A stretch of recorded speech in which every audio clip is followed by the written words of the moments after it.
Buongiorno da Sicilia 24, le principali notizie. Scandalo preti pedofili in Sicilia, in un report l'elenco degli abusi con le vittime e i sacerdoti coinvolti. L'isola è seconda per il numero di casi. A Catania mancano i dormitori per i senza tetto. Nella chiesa del Crocifisso dei Miracoli a fine mese finirà l'accoglienza per 13 persone. Palermo, il quartiere Sperone non ha un asilo pubblico, il quartiere è fermo da mesi, ma lo spaccio continua, così come gli arresti. Dallo Zen di Palermo a San Cristoforo a Catania, stretta sui quartieri più a rischio criminalità, controlli interforze, sequestri e denunce. Meteo instabile, la pioggia si alterna al sole, spiazza i tanti turisti che si aspettano una Sicilia sempre col bel tempo. A Favignana si gira l'Odissea, nell'isola sbarca una troupe da 500 persone, oggi il primo Chuck del regista Nolan che ha messo insieme un castellare con 4 premi Oscar. Calcio, in Serie C cresce l'attesa per il derby di domenica fra Trapani e Catania, in palio ci sono punti pesanti per la corsa ai play-off. La sfida del provinciale sarà trasmessa in diretta e in chiaro su Telecolor.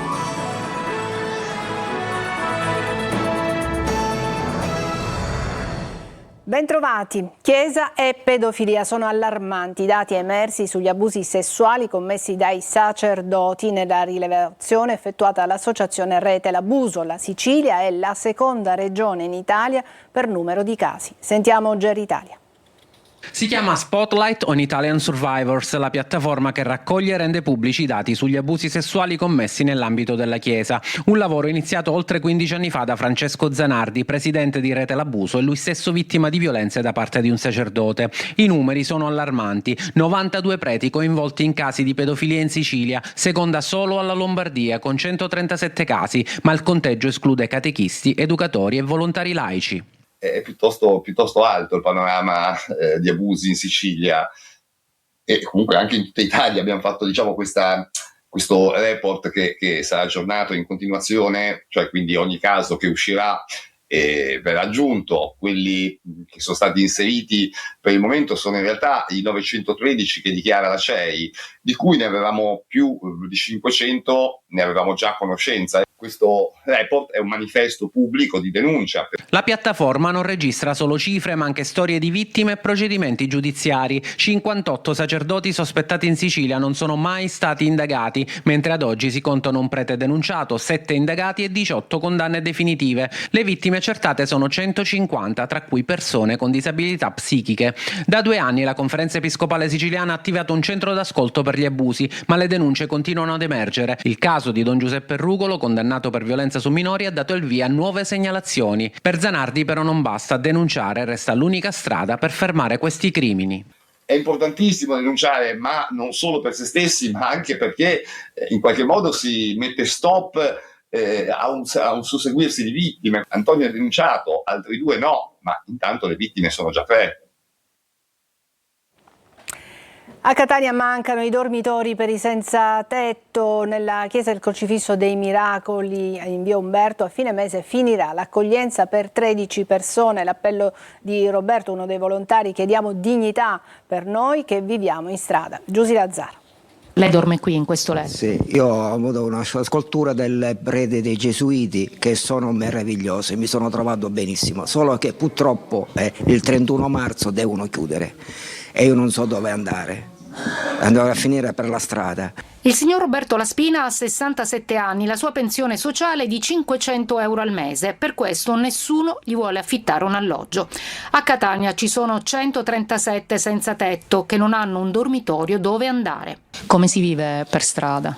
È pericoloso perché c'è il freddo, l'acqua, il vento e non significa perché siamo poveri un calcio via e via. E nella parrocchia del Crocifisso dei Miracoli ci sono lenzuola pulite, piumoni per 13 senza tetto che la sera alle 8 entrano in questo salone per la cena. Si sperimenta una coabitazione anche con stranieri, ma non è sempre facile gestire l'accoglienza. Nel nostro dormitorio abbiamo sia italiani che stranieri, ma alcuni hanno anche dei problemi mentali e quindi ci vuole gente preparata per questo tipo di accoglienza. Percorsi di vita che si mettono insieme anche per una ripartenza. Noi, ripeto, per quanto possiamo cerchiamo di dare il massimo di quello che possiamo, e cioè naturalmente l'amore per il prossimo, per avere in cambio un sorriso, ma è soprattutto qui un centro di speranza. E la condizione dei senza tetto è gravissima. A lanciare l'allarme una rete di 15 associazioni che chiede all'amministrazione comunale di aprire un dormitorio in centro città. Il quartiere Sperone di Palermo non ha un asilo nido pubblico. Un'installazione artistica denuncia il cantiere che è fermo da mesi, ma parallelamente nel quartiere si susseguono gli arresti per vendita di droga. Marco Gullà. Il quartiere Sperone di Palermo non ha un asilo nido pubblico. I lavori del cantiere in via 27 maggio sono fermi da mesi, così improvvisamente, senza un reale motivo. E così questa mattina cittadine e cittadini dello Sperone hanno denunciato con l'installazione artistica, questa non è un'opera d'arte, la situazione di blocco dei lavori. Un asilo nido necessario per il quartiere che ha tantissimi bambini 0-3 anni che vengono sempre deprivati di opportunità, ed è per questo che noi abbiamo pensato a questa installazione di protesta e di denuncia insieme alle nostre mamme, ai papà e a persone che desiderano comunque mettere in evidenza quello che non va per lavorare e risolvere le cose. Da mesi non si hanno notizie, stop ai lavori, e lo potete anche vedere dalle immagini.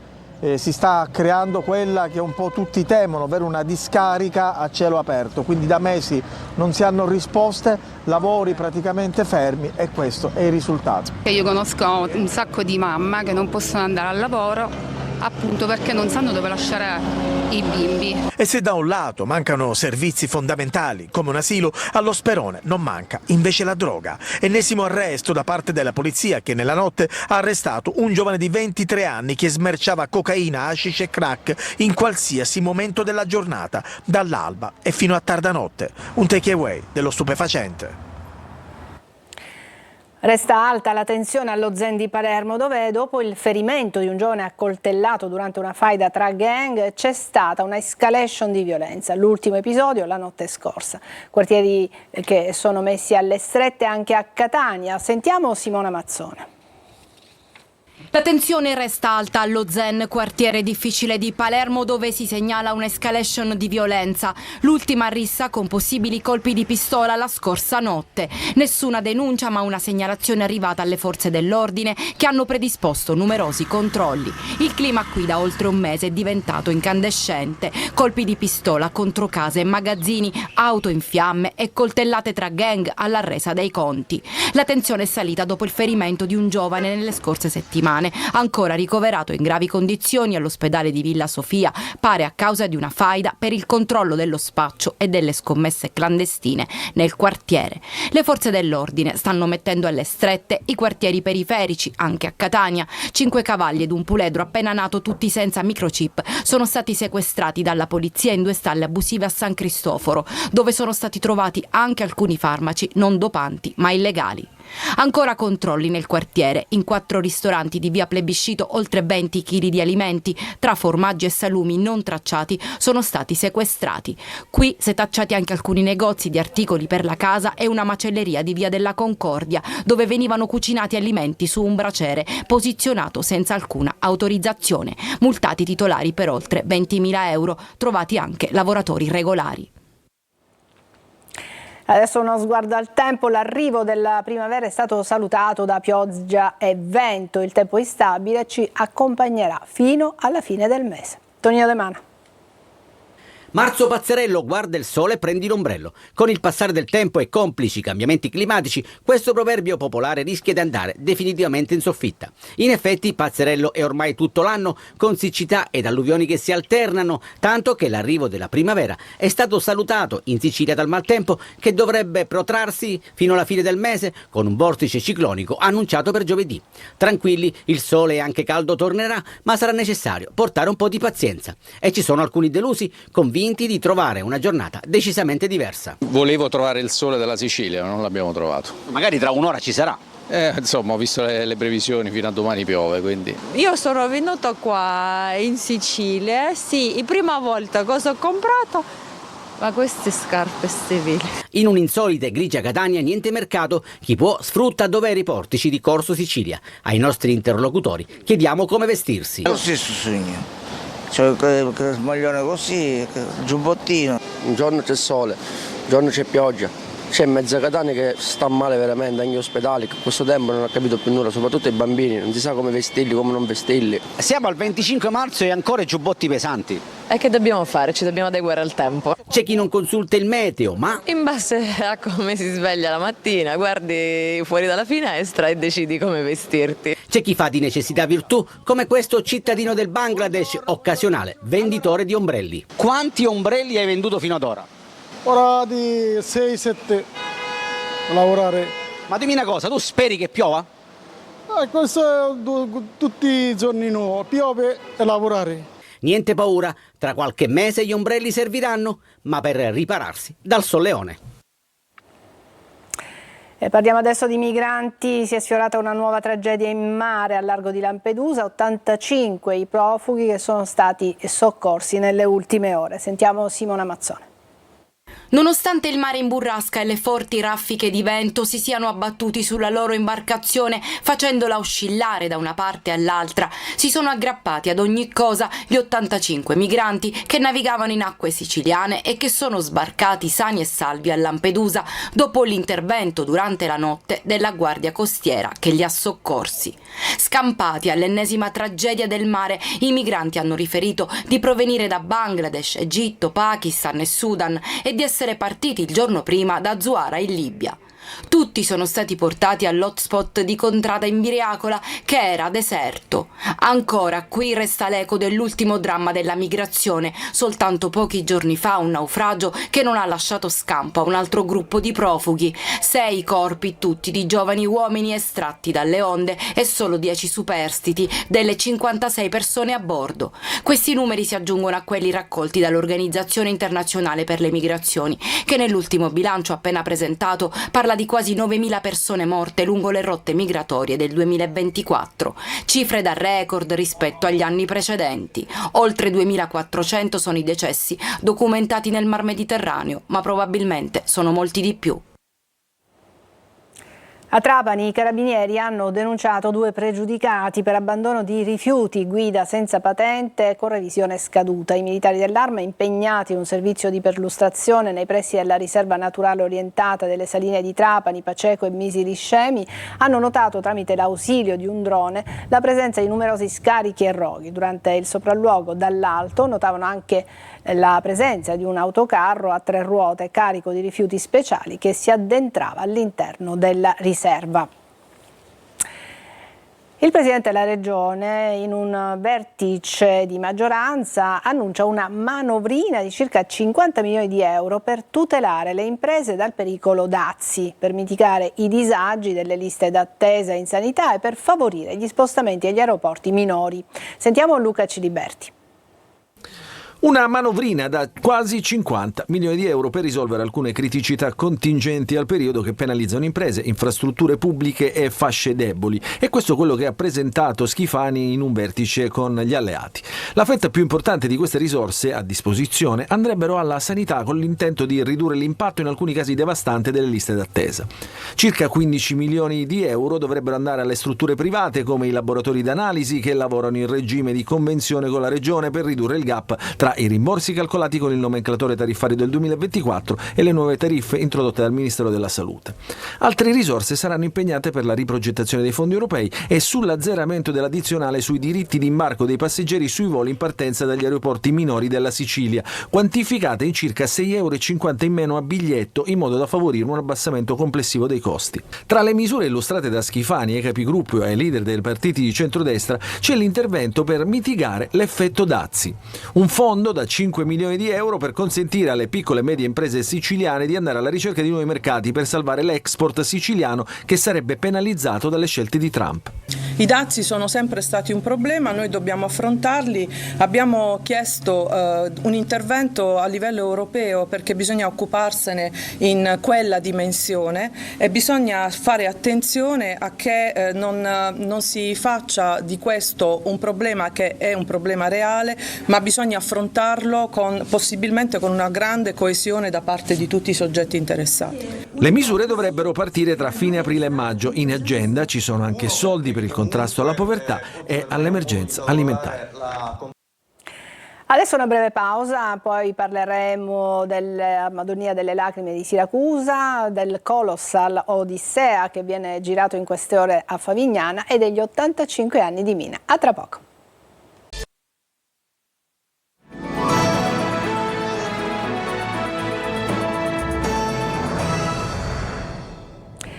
Il filmato della lacrimazione del quadretto della Madonna di Siracusa convertito in formato digitale, un modo per conservare nel tempo le immagini storiche del miracolo avvenuto nel 1953, riconosciuto da Chiesa e Scienza. Francesco Aloi.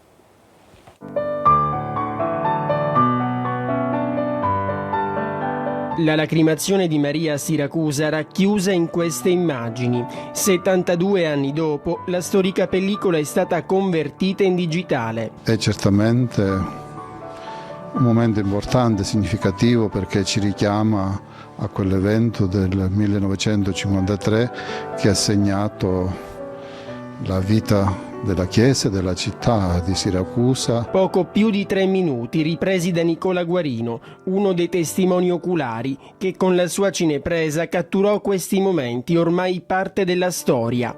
Nella digitalizzazione il filmato resta fedele all'originale. Il nostro lavoro quindi è stato rendere la pellicola sicura per poter essere digitalizzata nelle migliori condizioni possibili senza alterarla minimamente, e poi abbiamo seguito la digitalizzazione con il nostro scanner a una qualità 4K, sempre nella maniera più fluida possibile, mantenendo il film nella sua versione originale. Tutto è accaduto qui, in questa casa di Via degli Orti alla Borgata. Le lacrime che sgorgano da questo quadretto in gesso dal 29 agosto al 1 settembre. Un miracolo riconosciuto dalla Chiesa ma anche dalla scienza. E oggi questo santuario dedicato alla Madonna delle Lacrime è meta di migliaia e migliaia di pellegrini che arrivano da ogni parte del mondo.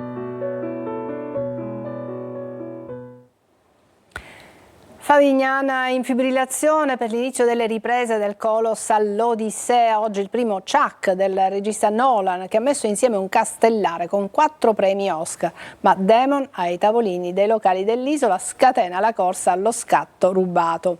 Roberta Lunghi. La prima passeggiata sul molo al suo sbarco sull'isola di Favignana domenica pomeriggio. È il regista Christopher Nolan, arrivato sul luogo cullato dalle acque di Ulisse dopo le 500 persone della troupe del Colossal da $250 milioni, l'Odissea, che si gira sull'isola delle Egadi.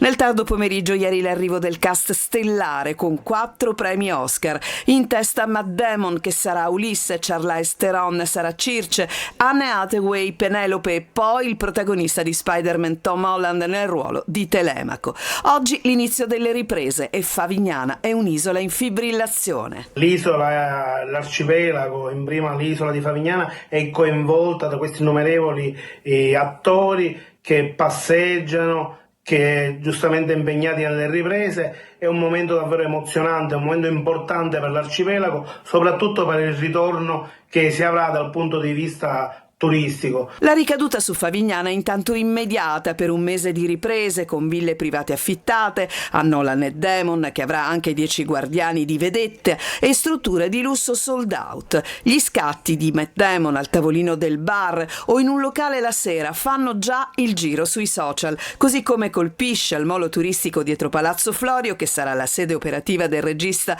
l'imbarcazione d'epoca perfettamente ricostruita che sarà utilizzata nella pellicola. Dopo le Egadi, Chuck su Lipari e Vulcano per le riprese in mare. Mina compie 85 anni, diva italiana, sperimentatrice, sempre attuale grazie alle collaborazioni con i giovani cantanti come Blanco, un pezzo di storia della musica italiana dagli anni 50 fino ad oggi. Sentiamo Eva Spampinato. Bene, adesso ancora una pausa e poi il calcio, parleremo del derby tra Catania e Trapani. A tra pochissimo.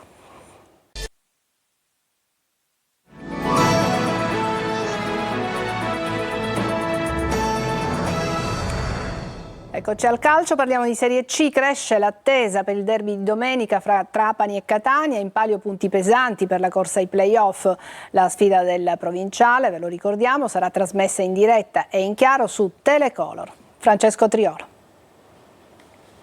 Si comincia a scaldare la settimana che precede il derby tra Trapani e Catania in programma al Provinciale. Partita ricca di insidie per i rossazzurri contro una formazione, quella granata, in cerca di riscatto dopo 5 sconfitte di fila, mentre il Catania non vuole fermare la sua corsa verso un piazzamento playoff. A Trapani inoltre c'è la gran allenatore, con il presidente Antonini che ha invitato Torrente alle dimissioni, ma per il momento il tecnico è rimasto al suo posto. L'atmosfera sarà di quelle delle grandi occasioni, anche per festeggiare i 120 anni che il Trapani compirà il 2 aprile, con i giocatori che indosseranno una maglia esclusiva con patch celebrativa, e nel prepartire i ragazzi della scuola calcio e del settore giovanile faranno una parata a bordo campo. Ancora c'è da capire se ci saranno i tifosi etnei, si va verso il divieto di vendita dei biglietti ai residenti della provincia di Catania, una decisione per la quale si attende comunque il pronunciamento degli organi preposti, legata non ai rapporti tra le due tifoserie ma al percorso che i tifosi rossazzurri seguirebbero passando da Palermo per raggiungere Trapani. Sul fronte squadra toscano deve risolvere il problema legato all'attacco, evidenziatosi ancora di più nella gara contro il Crotone. La speranza difficile è che Inglese possa recuperare in tempo, oppure rimettere in sesto Montalto dopo i fastidi alla schiena che lo hanno costretto a saltare la gara di domenica scorsa. Intanto, come accaduto con la partita vinta dalla squadra di Toscana al Franco Scoglio di Messina, anche Trapani-Catania sarà trasmessa in diretta esclusiva da Telecolor. Diretta stadio comincerà un'ora prima del calcio d'inizio fissato per le 15 di domenica, 4 ore di trasmissione a partire dalle 14 con la presentazione dell'incontro, le voci dei protagonisti poco prima del calcio d'inizio, il racconto live del match e un ampio post gara con le interviste in anteprima ad allenatori e giocatori. Ci fermiamo qui, è tutto per questa edizione di Sicilia 24, grazie per averci seguito. Vi ricordo il focus subito dopo la sigla. Lorena Dolci parlerà di aggressività dei cani e lo farà con alcuni esperti. Il nostro numero WhatsApp, ve lo ricordo, è 342 7455 005 per eventuali domande agli esperti, e la trasmissione come sempre è in streaming sul sito lasiciliaweb.it. Grazie per l'attenzione a tutti, buon pomeriggio.